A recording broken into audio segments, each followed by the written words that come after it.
Assalamualaikum warahmatullahi wabarakatuh.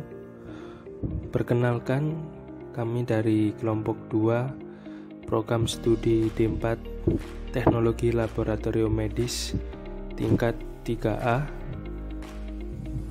akan membahas tentang tugas kewirausahaan tentang proposal kewirausahaan. Berikut adalah nama-nama dari kelompok kami. Ada 4 orang. Yang pertama, Hanisatul Khairiyah, NIM 2011 77. Yang kedua, Dini Sukma Pertiwi, NIM 2011 7019. Yang ketiga, Erlinda Magdalena 2011 7024. Dan yang terakhir, saya sendiri, Gilang Rangga Maulana, NIM 2011 7031. Pada proposal kewirausahaan, kelompok kami akan membahas tentang sepatu sneakers. Akan kami jelaskan beberapa struktur dari proposal kewirausahaan yang ada di dalam PPT ini. Adapun struktur proposal kewirausahaan kami terdapat 5 bab. Yang pertama, bab 1 atau pendahuluan, bab 2 tinjauan pustaka, bab 3 pelaksanaan usaha, bab 4 kesimpulan, dan yang terakhir bab 5 daftar pustaka termasuk rujukan atau sumber proposal. Baik, akan dijelaskan oleh kelompok kami tentang struktur proposal kewirausahaan sepatu sneakers. Bab 1 pendahuluan. Dalam bab 1 terdapat 4 poin. Poin pertama yaitu latar belakang, poin kedua yaitu tujuan usaha, poin ketiga yaitu manfaat, dan poin keempat yaitu sasaran usaha. 1.1 Latar belakang pendahuluan. Sepatu merupakan salah satu unsur penting dalam berpenampilan. Selain berguna untuk melindungi kaki, sepatu juga dapat berfungsi sebagai fashion. Penampilan bersepatu yang rapi akan memberi nilai tambah bagi si pemakai. Sepatu menjadi produk yang sangat digemari di kalangan masyarakat, termasuk di negara Indonesia. Setiap perusahaan sepatu bersaing untuk menciptakan produk yang bermutu agar dapat menarik para konsumen. Di samping itu, banyak produk sepatu impor yang terus memasuki pasar dalam negeri sehingga menyebabkan persaingan pasar yang semakin kompetitif. Menurut Asosiasi Persepatuan Indonesia atau disingkat APRISINDO, pasar sepatu olahraga merek luar negeri masih menguasai sekitar 70% pasar di dalam negeri. Oleh karena itu, kelompok kami tertarik untuk pemenuhan pasar industri sepatu. Pada akhir tahun 2014, surplus perdagangan produk alas kaki mencapai 3,7 miliar dolar Amerika. Namun pemenuhan pangsa pasar dunia industri alas kaki di Indonesia baru mencapai 3%. Oleh karena itu, perlu ditingkatkan lagi kapasitas produksinya agar industri alas kaki nasional sebagai penghasil devisa negara dapat terus meningkat. Fokus utama dari banyaknya bisnis pada masa kini adalah anak-anak muda, karena mereka bertindak sebagai pemimpin opini dan trendsetter yang memainkan peran penting dalam pemasaran dan promosi produk yang tidak disengaja atau tidak langsung. 1.2 Tujuan usaha. Tujuan dari usaha berjualan sepatu sneakers ini antara lain, yang pertama untuk pemenuhan kebutuhan konsumen, yang kedua untuk menggali bakat dalam berbisnis, yang ketiga untuk menyalurkan sebuah hobi dan impian. 1.3 Manfaat dalam usaha berjualan sepatu sneakers ini dibagi menjadi 2 poin. Poin pertama yaitu untuk meningkatkan taraf hidup masyarakat melalui pembukaan lapangan pekerjaan serta mengurangi pengangguran. Poin kedua yaitu agar mampu menjalin kerjasama yang saling menguntungkan dengan pebisnis lainnya. 1.4 Sasaran usaha. Sasaran atau target pasar kami adalah anak muda berusia 19 tahun hingga 35 tahun.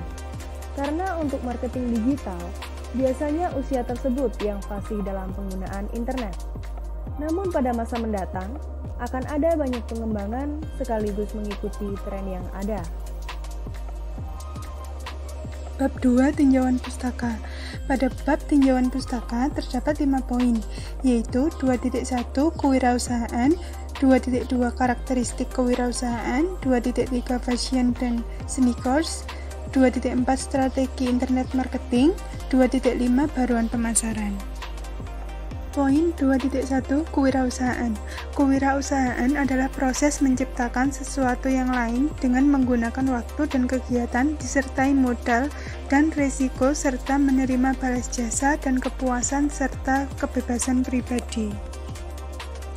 Dalam berwirausaha terdapat 3 tipe utama, yaitu 1. Wirausaha ahli, yaitu adalah seorang penemu yang memiliki suatu ide, ingin mengembangkan proses produksi, sistem produksi, dan sebagainya. Wirausaha ahli ini biasanya seseorang yang bekerja pada sebuah perusahaan besar, kemudian memutuskan untuk keluar sebagai pegawai dan memulai bisnisnya sendiri. Kedua, the promoter. The promoter adalah seseorang individu yang tadinya mempunyai latar belakang pekerjaan sebagai sales atau bidang marketing yang kemudian mengembangkan perusahaan sendiri. 3. General manager.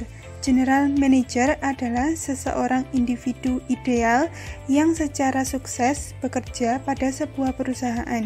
Dia banyak menguasai keahlian bidang produksi, pemasaran, permodalan, dan pengawasan.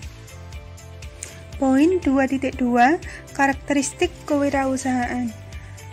Terdapat 8 karakteristik kewirausahaan, yaitu 1. Rasa tanggung jawab, yaitu memiliki rasa tanggung jawab atas usaha-usaha yang dilakukannya. 2. Memiliki risiko yang moderat.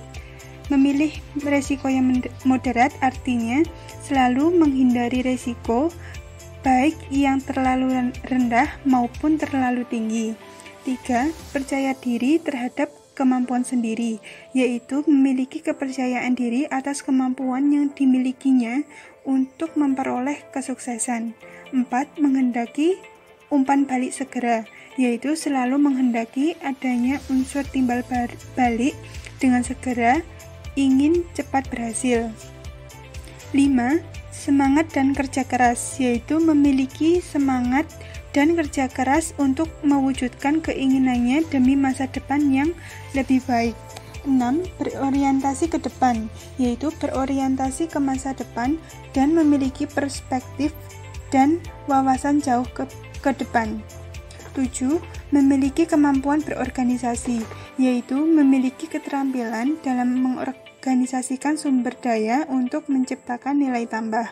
8. Menghargai prestasi, yaitu lebih menghargai prestasi daripada uang. Poin 2.3 Fashion dan sneakers. Pertama, fashion. Fashion menjadi bagian yang tidak dapat dilepaskan dari penampilan dan gaya keseharian. Dalam perkembangan selanjutnya, fashion tidak hanya menyangkut soal busana dan aksesoris, tetapi benda-benda fungsional lain yang dipadukan dengan unsur-unsur desain yang canggih dan unik. Kedua, sneakers. Sneakers adalah sepatu yang berbahan soal karet yang sudah menjadi sebuah style sekarang ini. Banyak orang menggunakan untuk dipakai sehari-hari hingga beragam aktivitas lainnya. Tidak heran bahwa sneakers menjadi atribut penting pada diri individu dalam menentukan gaya berbusana. Poin 2.4 Strategi internet marketing. Strategi adalah hal sehubungan dengan menetapkan arah bagi wirausahawan dalam arti sumber daya yang ada dalam usahanya serta bagaimana mengidentifikasi kondisi yang memberikan keuntungan terbaik untuk membantu memenangkan persaingan di pasar.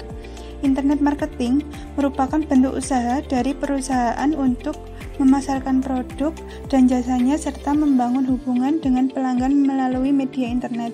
Terdapat 5 komponen dalam internet marketing, yaitu 1. Proses, Seperti halnya program pemasaran tradisional, program pemasaran melalui internet melibatkan sebuah proses. 2. Membangun dan mempertahankan hubungan dengan pelanggan. Membangun dan mempertahankan hubungan dengan pelanggan merupakan tujuan dari pemasaran. 3 tahapan hubungan dengan pelanggan adalah awareness, exploration, dan commitment. 3. Online. Sesuai dengan definisinya, internet marketing adalah pemasaran yang dilakukan dalam dunia internet, namun tetap terkait dengan program pemasaran secara tradisional. 4. Pertukaran. Dampak dari program pemasaran online adalah pertukaran yang tidak hanya terjadi di dalam dunia internet saja atau online, namun juga harus berdampak pada pertukaran di penjualan secara nyata. 5. Pemenuhan kepuasan kebutuhan kedua belah pihak. Dengan adanya internet marketing, pemenuhan kepuasan akan kedua belah pihak lebih cepat terpenuhi, yaitu dari segi perusahaan yang menggunakan internet marketing bisa mencapai tujuan perusahaan seperti meningkatnya laba perusahaan, pangsa pasar yang semakin meluas, dan lain-lain. Poin 2.5 Baruan pemasaran. Baruan pemasaran adalah suatu perangkat yang dapat dilakukan perusahaan untuk mempengaruhi permintaan terhadap produknya, dan perangkat-perangkat tersebut akan menentukan tingkat keberhasilan pemasaran bagi perusahaan, serta semua ini ditujukan untuk memberikan kepuasan kepada konsumen. Berikut komponen baruan pemasaran, yaitu 1. Produk.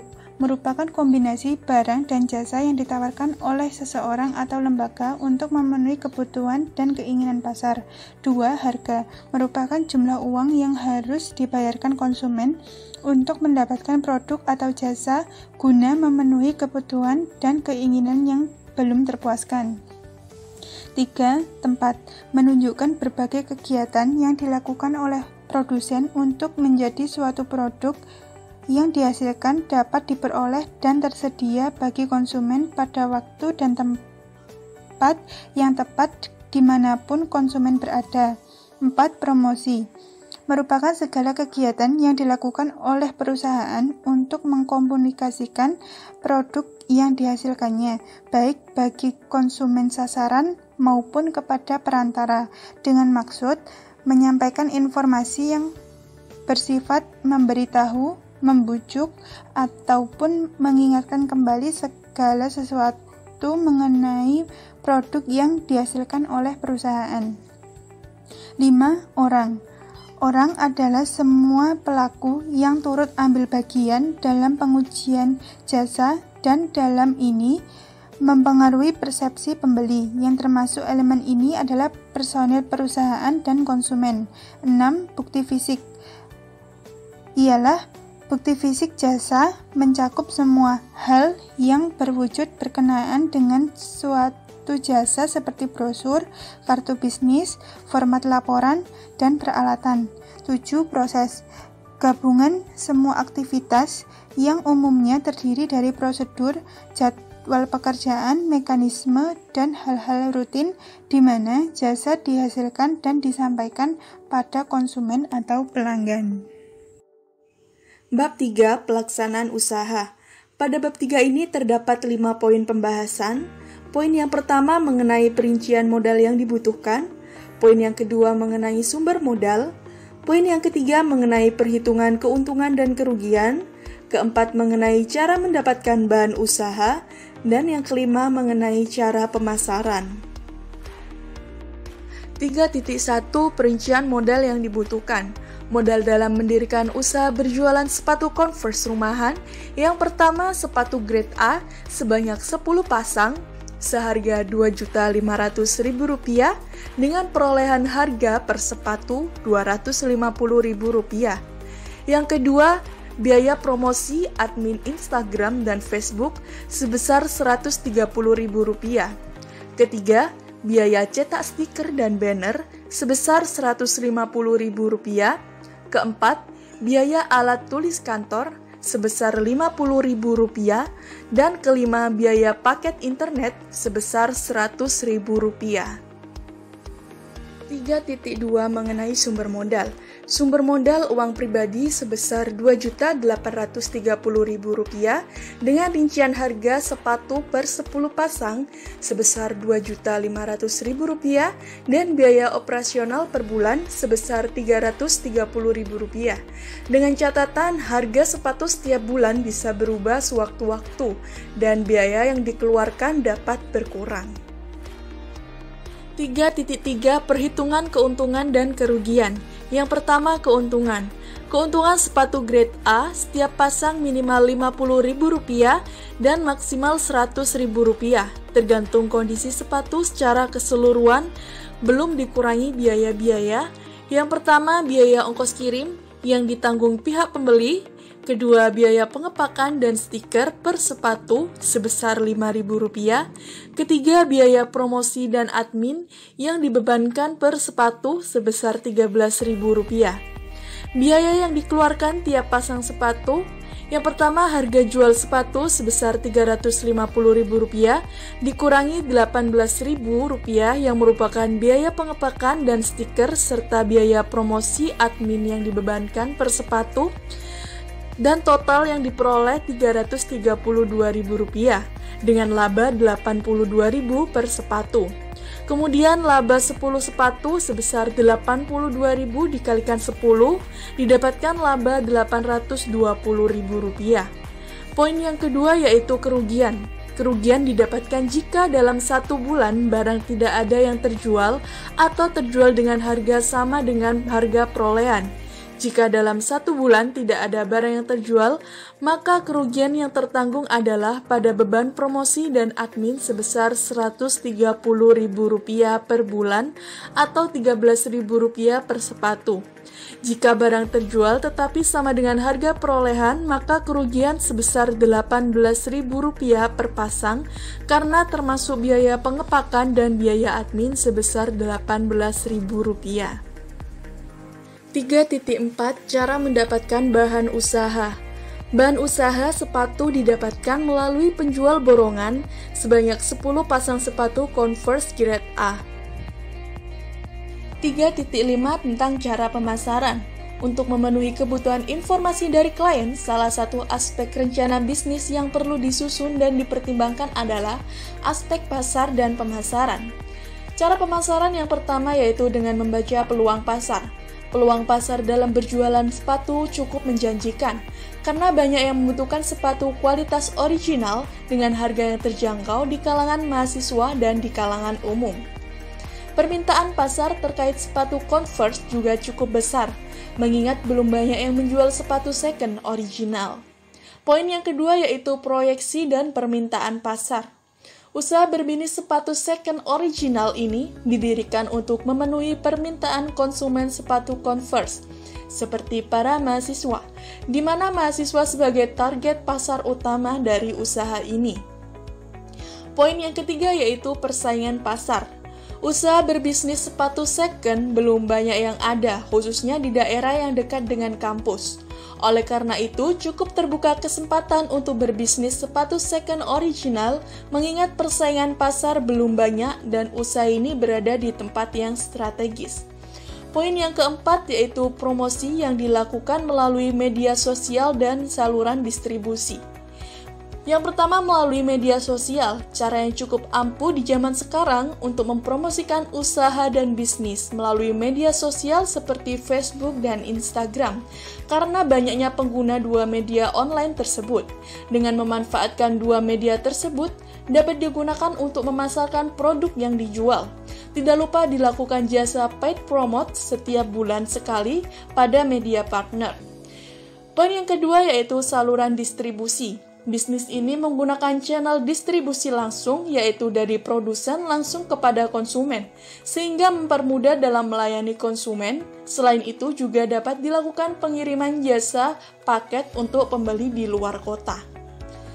Cara pemasaran yang kelima yaitu segmentasi, target, dan posisi pasar. Bisnis sepatu second membuat segmentasi pasar yang ditujukan untuk semua kalangan masyarakat, mahasiswa, dan disesuaikan dengan daya beli masyarakat. Diharapkan segmen bisnis ini secara efektif dapat dicapai dengan maksimal. Karena ini adalah kegiatan bisnis dengan target pasar utama adalah kalangan mahasiswa, maka ditargetkan usaha ini bisa memberikan keuntungan yang signifikan.